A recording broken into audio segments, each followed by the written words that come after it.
تنظیم کے مالی ذرائع سوائے تنظیم کے اپنے ساتھیوں کے انفاق کے اور کوئی نہیں. ہم چندہ تک نہیں کرتے.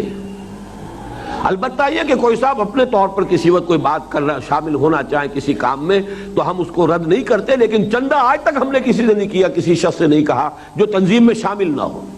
ہم تو سمجھتے ہیں جو تنظیم میں آئے گا وہ اپنی جان ساتھ لے کر آئے گا، اپنی صلاحیت ساتھ لے کر آئے گا، اپنی جیب ساتھ لے کر آئے گا، اپنے مالی وسائل ساتھ لے کر آئے گا، اور ان کے اپنے انفاق سے یہ کام ہوگا.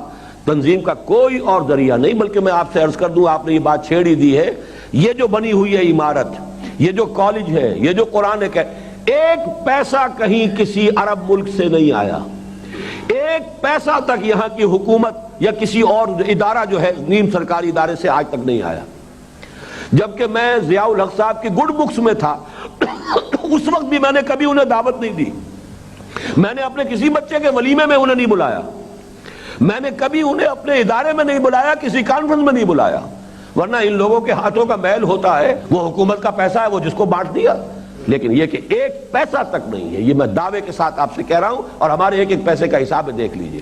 یہ سب اس میں البتہ یہ کہ صرف تنظیم کے لوگوں کا نہیں ہے، اور بھی جو انجمن کے ارکان ہیں یا انجمن کے ڈونرز ہیں، جو میرے ہم خیال ہیں، میرے دروس میں شریک ہوتے ہیں، ان کے پیسے ہیں.